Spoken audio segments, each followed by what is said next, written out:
Okay, folks, well, of course, that was a track off Joel's brand new album, Dying to Live, and it's a real pleasure to be joined on the phone from New York by the man himself. Welcome to Rockposer's Roulette. Oh, thanks so much, Dan. I really appreciate you having me on. I'm really, really enjoying the album. When I heard the first teaser track that came out a couple of months ago, I thought straight away, you know what, this is going to be something quite special. And it is just great that you've got... I mean, what a lineup of musicians you have on this album. When you go through and look at the names and tick, yep, he's a favourite, yep, he's a favourite. I think all the ingredients are there, to be honest. Yeah, I didn't really intend to do like a super band thing or anything like that. I just kind of one by one asked a lot of my favorite guys, and they were all willing to play on this. So I feel very lucky and honored to have these guys bringing these songs to life for me on here. Obviously, years ago, I released 3 solo albums that sound very much like guitar players' solo albums. It's a lot of guitar playing and instrumental stuff, and so this is the album that fans have been asking for years now. The fans that know me from Night Ranger and from Rock of Ages and Trans-Siberian Orchestra and now, of course, Whitesnake.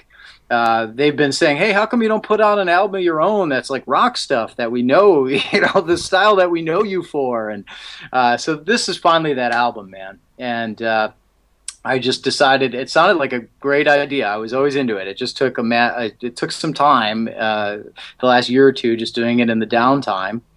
But I've got this what I consider to be a really cool melodic hard rock album now for everybody. It felt the thing to do rather than call it a solo album, as it doesn't necessarily sound like I'm playing a lot of guitar. It sounds very much like a band. Yeah. I decided to give it a side project name. So Joel Hoekstra's 13 is the project name, and the album is called Dying to Live, and it'll be out October 16 on Frontiers Records. And I'm very excited about that. I mean, how nice to get a worldwide release on this, and yeah, I'm super psyched. When you were writing the album, did you have any particular musicians or singers in mind for any of the tracks? Well, the way it went down was I had just finished doing the VHF project with Tony Franklin, so I asked him, I said, hey, would you be interested in doing a straight-ahead rock album, like vocal songs with me? And he said he would do it, and I was like, well, who would you want to use as a drummer? And he recommended Vinny Appice, who thankfully was willing. I grew up a big fan of Vinny's, and he's got such great character in his drumming. Obviously, the Dio albums and his time with Black Sabbath, I mean, all that stuff speaks for itself. And basically from there, I was like, I need a singer on this. I could have probably sung and had this be pretty cool or like a decent album, but I decided the smart thing was to stick to what I do best, which is play guitar and get like a kick at. Why not get an A+ singer is what I thought, and have this just be a great album. So Russell Allen had just signed up to do the Trans-Siberian Orchestra tour that I do. And I admittedly had never checked out Symphony X, man. So I just had no idea like how amazing Russell Allen is. So I heard him and I was just completely blown away, and asked him if he'd be willing to sing on this. He was, and basically when it came down to putting background vocals on the stuff, I sang some of them, and then I thought it might be cool to have a really great singer singing some backgrounds on here with them. And I asked my friend Jeff Scott Soto, who I've done some work with over the years. I co-wrote and played on his Damage Control album. So Jeff obviously is overqualified to be a background singer, but he's also a nice enough guy that he did that for me. And he sounded so great on there. I was like, dude, you got to sing some lead on this as well. And, why not just bring more to the party? I'll have 2 great singers on this. So Jeff sang lead on the second half of the album. And even after layering all my guitars on this stuff, I really felt like there was room for some keyboards. So I started at the top and asked Derek Sherinian if he would be willing to play on it, and he was. So all of a sudden I had this like monster lineup of musicians, but it just kind of came together one by one. And organically, but again, I did all the writing on it, the words and the vocal melodies and everything. So very much my own album. So that's why I felt the right thing to do is to give it a project name. I didn't want to try and take advantage of these guys giving me their time by giving it a quote unquote band name and trying to market it like a band. I didn't think that was fair. So Joel Hoekstra's 13 is the project. And I think it certainly would be fun down the road to hear what all the it would sound like with all of us writing together or something. But only time will tell with something like that. When did you actually start writing and planning this particular project? Has it been sort of a long term thing, something that's always been in the back of your mind, or did you sort of suddenly think a year ago, do you know what, I better start writing? Well, I started getting serious about making this album and starting to organize it. I would say now almost 2 years ago. Right. And some of the riffs and things like that and song ideas were just stuff that I had kicking around from years past, and a lot of it is brand new. I'd say a few of them were really old, and then most of it is brand new stuff that I just put together. And it started very much by me laying down riffs for the front half of the album and sending it to Vinny and Tony first, and then going to Russell and saying, check it out, man, I've got 7 songs put together with this great rhythm section, and maybe we could write some stuff together. And we did. We started out being a little more collaborative, like the song Changes. Russell and I collaborated on the vocal melody and things like that, but he was just going to be so busy with Adrenaline Mob and Symphony X. All of a sudden I realized this is going to take 5 years to get this album out if I want to write everything with Russell and have a full-length album. So I just said, look, man, I'll do all the writing and just release this as my own thing. And he was cool with that. And then the second half was a little more like everything was written before it even went to Vinny and Tony. So it was a take it as it comes kind of project. And, right. But yeah, I'm very happy with the end result. I hope people will give it a shot. Well, Russell is an incredibly busy guy. He was on, a guest on the show earlier in the year, funny enough, when we were talking about, amongst other things. I don't know if you've checked out his Level 10 album, because that is an absolute monster album. And if you haven't, I highly, highly recommend it. But so, yeah, just to pin him down. And Jeff is, what can we say about Jeff apart from being a thoroughly nice fella? Again, a credible vocalist. And they certainly do bring this album together. They both got their unique styles, but it doesn't appear on the album as two halves, as it were, as you've got, one singer singing so many tracks, one the other, with a real split down the middle. It does seem to work together rather well. Oh, thanks. Well, yeah, I thought stylistically I tried to keep it from getting too diverse. I think the album is diverse, but I managed to find a sequence within it that flows. And I really tried to keep the writing within the style of Dio-ish at its heaviest and Foreigner-ish at its lightest was really kind of the description that I had in my head of what this stuff would be.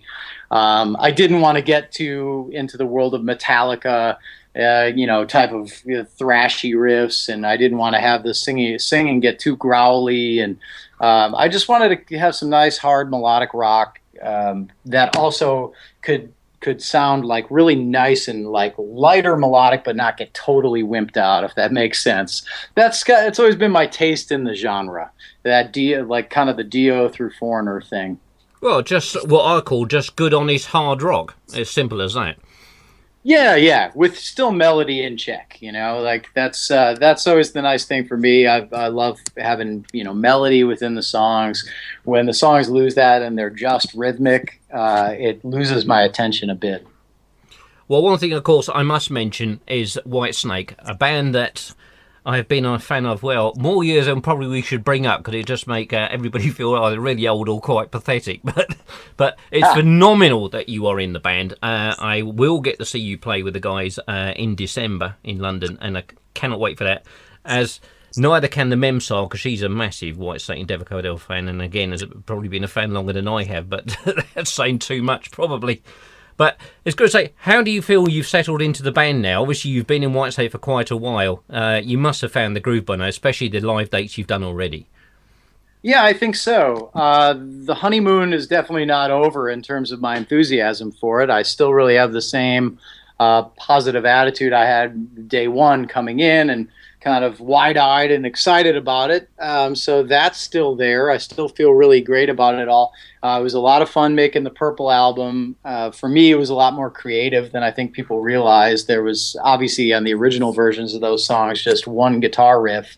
So in most cases, I needed to come up with a second guitar part that would fit, as we weren't going to lean as heavily on keyboards. And obviously, we did our own thing with solos and things like that. So I felt quite a bit more creative on that album than I think people would realize. And getting out on tour with this and having the Whitesnake hits in your set and also being able to pull from the Deep Purple catalog and have like just stuff that totally lends itself to live performance, just made for a killer set. The band was like, I mean, we'd just sit on the bus every night and go, I really love playing our set. And everybody, yeah, me too, man. I really love this. And so I think just in terms of chemistry on the opening run, it was just phenomenal. The band just was firing on all cylinders on stage. Obviously, David was singing great on the tour, and having Tommy Aldridge up there. And working in a guitar team with Reb Beach is just awesome, man. I mean, what a great player. Everybody knows he rips on leads, but that guy is one great rhythm guitar player. It sure is fun to lock on playing all these great Whitesnake riffs with him. We're having a good time working together as a guitar team, and I felt like the chemistry on stage and off was totally an A+, and I think David feels the same. And he's really looking at having a extremely active next year or so with Whitesnake, and that's good news for all of us. Oh, I would say it's absolutely. As a fan, trust me, that is good news. I mean, the Purple album got from certain areas a lot of criticism, not from me personally. If anything, I stood up and defended it quite heavily because I said certainly quite vocally on the likes of Facebook, where people slagged it off before they'd even heard the album, which I thought was ridiculous, regardless of what their view of the album was when they eventually heard it.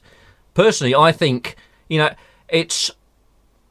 Tribute album's not the right word. I just think it's a nice slant and angle that approaching some old songs and putting some new blood into it.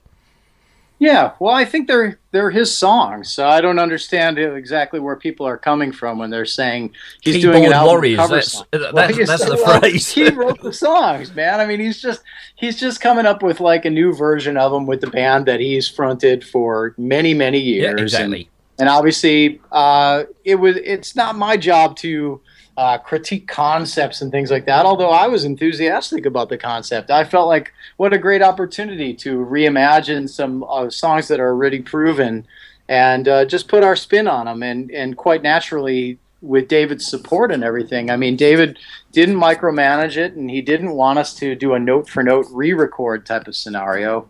And I think there's people that maybe when they initially heard thought that that's what we were doing, but I think if anybody really listens to the album, they can hear a lot of the songs are really totally reimagined. I mean, Holy Man is completely different from the original, and obviously Sail Away being spun as an acoustic song is completely different.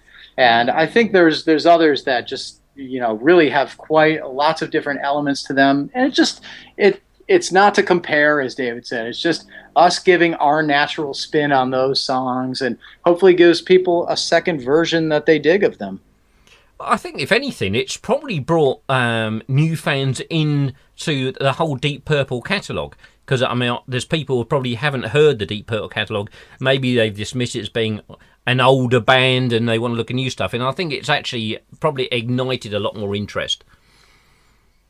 Yeah, I would have to defer to you on that and just trust you on it. I actually don't know. I mean, for me, my job is to play guitar, obviously, the best I can on wherever David wants to go with Whitesnake. So for me to get the opportunity, I thought it was a cool idea, and it was a lot of fun to make the album. And like I said, if it's an album that you're not writing on anyway, like if I were to have a quote unquote original album with somebody that I didn't do the writing on anyway, to me it felt very much like the albums I've been recording with other people, if that makes sense, and other bands. The songs may have been pre-existing, but I actually felt like I had quite a bit of creativity involved on this. David had me do the acoustic arrangements for Soldier of Fortune and Sail Away, and like I said, my thing was to think, how many different sounds and ideas can I bring to this, and to put our spin on it. So I managed to work in Talkbox on the album, and Ebo and Slide, and I basically just tried to come up with as many sounds and textures as possible. Like the opening of Might Just Take Your Life, I came up with the idea of the distorted dobro setup, which kind of harkens back to the old Whitesnake vibe and the blues vibe. And So all that stuff I felt very much a part of, and like I brought the album to some cool places. Well, I think the version of Soldier of Fortune on the album is absolutely fantastic. I really do. What a brilliant version of that. It's been played in this household at a very loud volume, an awful lot, it has to be said. Oh, thanks so much, Dan. I appreciate that. Just one final thing. TSO, are you involved in them on the forthcoming, I hate to use the word Christmas, although it's unfortunately not as far away as we would like. Are you going to be involved, or are you going to be still tied up with Whitesnake?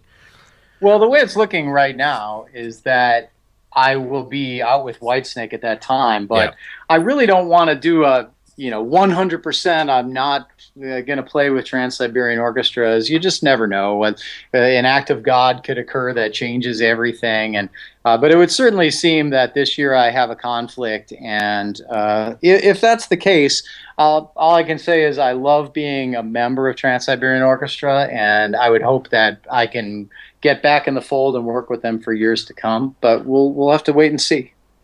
Well, Joel, it's been an absolute pleasure having you on the show. I say, for those of you, you're going to have to wait, as Joel said, to the 16th of October to get your grubby little mitts on the album. But trust me, it is well worth it. And you know me, I will tell you if it is or it isn't. If you just read, as I said earlier, obviously the lineup of the artists involved, and obviously the artists that Joel has discussed, that enough is to sell it to you, I'm afraid. Oh, thanks so much, Dan. I totally appreciate your time, and yeah, I do hope that people will give it a go. I think that's the trick. A lot of people out there maybe don't know who I am or are just learning who I am, but I think it's a great album of melodic hard rock, and I think anybody that's a fan of that genre should try and add this to their collection. Absolutely. Well, looking forward, as I said, to seeing you in December with Whitesnake, and do take care, and hopefully I shall speak to you again when you get the, shall we say, the second 13 album out. Awesome. Thanks so much, Dan. I really appreciate the support, dude. Cheers, Joel. All right, cheers. Bye-bye.